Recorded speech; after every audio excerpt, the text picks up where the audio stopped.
राम राम बंधुओं, ज्योतिर्लोक में आपका हार्दिक स्वागत है। हम कर्मकांड की चिंतनीय स्थिति पर थोड़ी सी चर्चा करने जा रहे हैं और इस चर्चा में कुछ बिंदु आपके लिए भी कटु हो सकते हैं, तीखे लग सकते हैं, किंतु चर्चा का उद्देश्य सुधार करना है, सुधारात्मक प्रयास के लिए है। यह चर्चा आलोचना नहीं समझनी चाहिए और सामूहिक स्थिति है, कोई भी व्यक्तिगत रूप से ना ले सकते हैं, ना लें। सामूहिक स्थिति है। कर्मकांड के नाम पर संस्कारों को आप एक तरफ रख दीजिए। संस्कारों में कर्मकांड नाम का कुछ भी शेष नहीं रहा है, जिसको एक खाना पूरी कहा जाता है, वो मात्र शेष है। अवशेष ढांचा मात्र है, चाहे मुंडन हो, उपनयन हो, विवाह हो। अन्य संस्कारों की तो चर्चा ही न करें। संस्कारों में 3 संस्कार ही सामान्य रूप से प्रचलन में है और चौथा अंत्येष्टि को छोड़ दीजिए, दाह संस्कार को, इधर 3 को ही लीजिए। षोडश संस्कारों में कुल मिलाकर 4, कहेंगे 4 कैसे, और उपनयन में तो 4 होता है, विवाह 5 और दाह संस्कार 6 कम 10 गया। चलिए 6 भी मान सकते हैं। 6 में वैसे सबके सब एक ही प्रकार से है। अब देखिए, चूड़ाकरण, मुंडन, चूड़ाकरण में चूड़ा शिखा स्थापन का विधान है। शिखा स्थापन करना है और करते क्या है, सोचिए। शिखा छेदन, पहले शिखा को ही उपनयन के दिन ही चूड़ाकरण भी करते हैं अधिकांशतः, और चूड़ाकरण में क्या करते हैं, शिखा स्थान का मुंडन कर देते हैं। वैसे व्रात्य विधान में ये है, ये व्रात्य के लिए है, वो प्रायश्चित करेगा और भी बहुत कुछ करेगा। शिखावपन उसका व्रात्य का विधान है।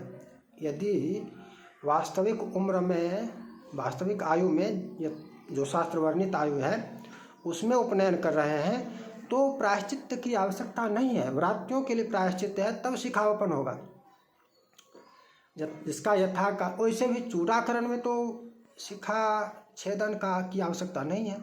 शिखा छेदन में तो प्रथम शिखा मुंडन जो हो जाता है, तो क्या हुआ, मुंडन में जहाँ शिखा स्थापन है वहाँ शिखावपन कर देते हैं।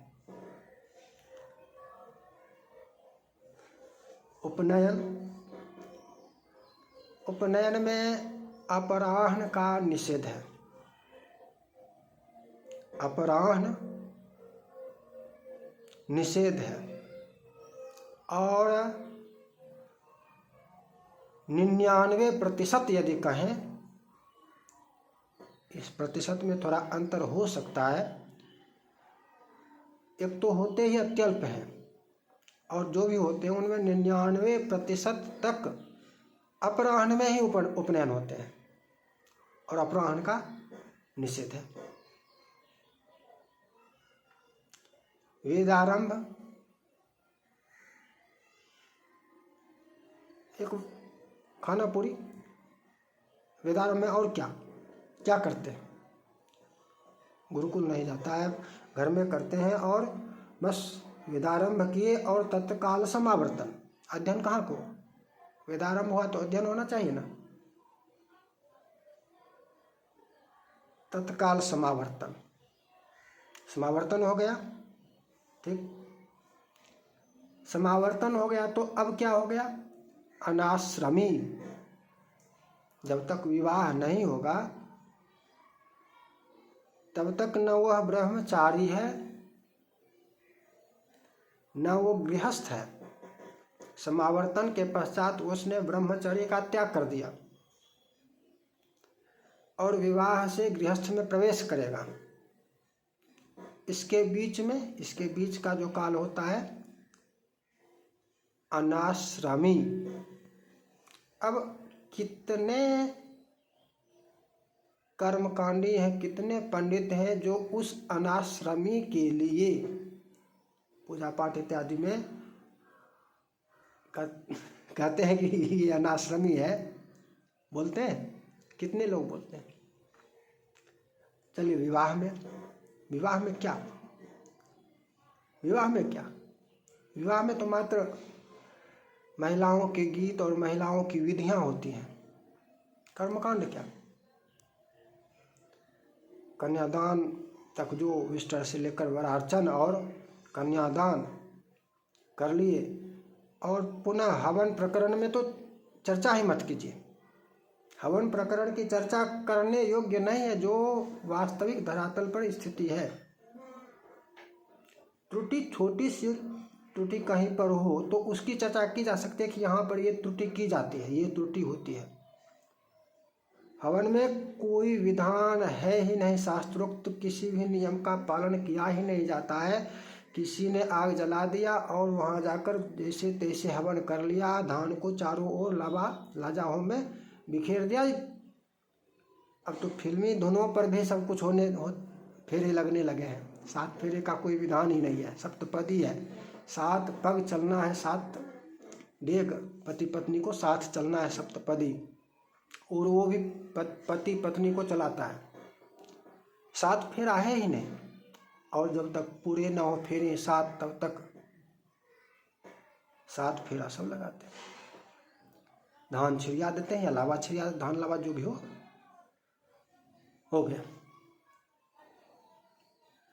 कितने वर के पास शिखा होती है बताइए, पूछिए, देखिए।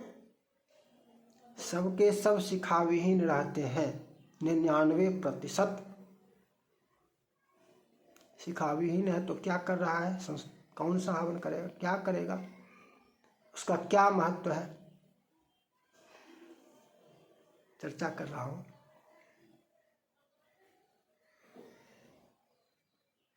विचार कीजिए।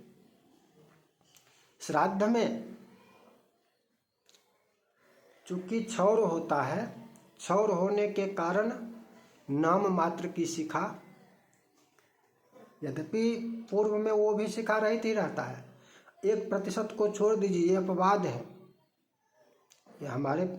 यदि हमारी शिखा है तो मुझे अपवाद में रहने दीजिए मेरी शिखा। 99% शिखा विहीन है। विवाह में देखिए कितने वर के पास शिखा है, और श्राद्ध में भी जो शिखा, वो शिखा विहीन व्यक्ति ही होता है। क्षौर कर्म करने के कारण शिखा स्थान पर थोड़ा सा बाल छोड़ दिया जाता है तो लगता है कि शिखा है, नहीं तो वो भी यदि क्षौर ना करे तो उसकी भी शिखा नहीं होगी। क्षौर के कारण चूंकि अन्य बाल मुंडन हो जाता है तो शिखा दिखता है कि हाँ इतनी दर्शन, शिखा है नहीं। श्राद्ध कर्म में क्या है नियम, नित्य कर्म प्रथम होगा तब पाक होगा, और अधिकांशतः क्या होता है, प्रथम पाक करते हैं तब नित्य कर्म करते हैं। नित्य कर्म के बिना पाक के लिए अधिकृत ही नहीं होते हैं श्राद्ध में, किंतु पाक करके तब नित्य कर्म में आते हैं। अन्य पूजा पाठ इत्यादि में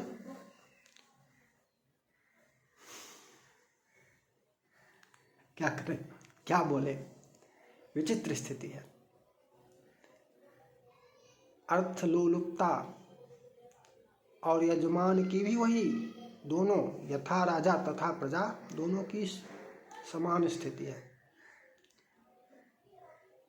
अब यजमान किसी भी धर्म शास्त्र का पालन करने के लिए तैयार नहीं है, कुछ भी मानने के लिए, चलने के लिए तैयार नहीं है, सिखा नहीं रखता है, शुद्ध व्यवहार का ध्यान नहीं रखता है।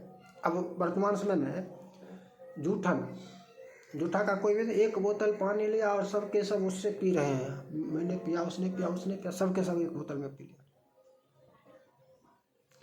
जूठे हाथ में जूठा है और मोबाइल भी चला रहे हैं, फिर ये भी कर रहे हैं, वो भी कर रहे हैं। जूठा का कोई कुछ है ही नहीं, सब कुछ जूठा ही है घर में।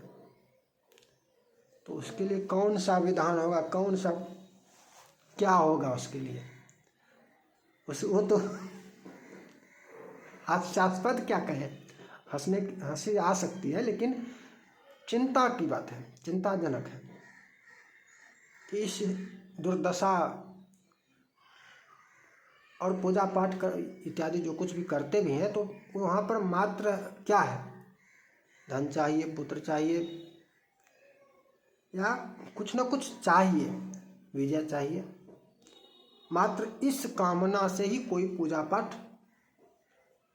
करते हैं। अन्य मात्र काम्य कर्म मात्र अवशेष है, नित्य नैमित्तिक समाप्त, नित्य नैमित्तिक समाप्त। तो काम्य कहाँ, नित्य कर्म नहीं तो काम्य कहाँ, नैमित्तिक कहाँ। जब तक नित्य कर्म के बिना काम्य के लिए अधिकृत ही नहीं है,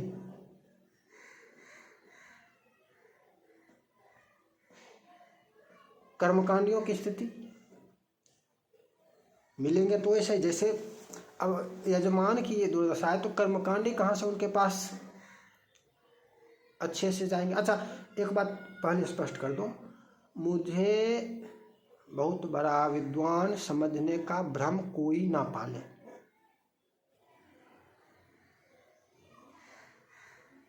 देखिए, विद्वान जो विशेष श्रेणी के हैं,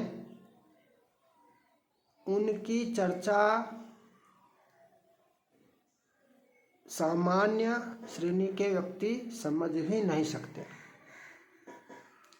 उसी तथ्य को, उसी विषय की चर्चा वो करेंगे तो वर्तमान के जो सामान्य कर्मकांडी हैं ऊपर से निकल जाएगा, नहीं समझ पाएंगे मैं वास्तव में कर क्या रहा हूँ। तो जो लोग कर्मकांड में आ गए हैं,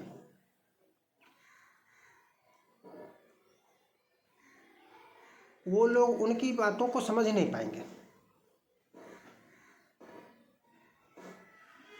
कैसे आ गए, करना था, पढ़े, साइंस, आर्ट्स, कॉमर्स, नौकरी करनी थी, नौकरी ना हुई या रिटायर हो गए, आ गए यजमान के पास।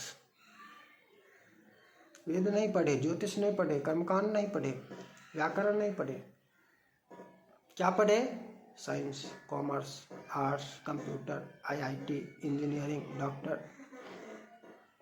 खैर इंजीनियरिंग और डॉक्टर इत्यादि सब कुछ अलग रख दीजिए, विशेष को अलग रख दीजिए। सामान्य पढ़ाई जो की है कॉलेज से, वहाँ पर इस कर्मकांड से संबंधित किसी विषय का अध्ययन ही नहीं किया।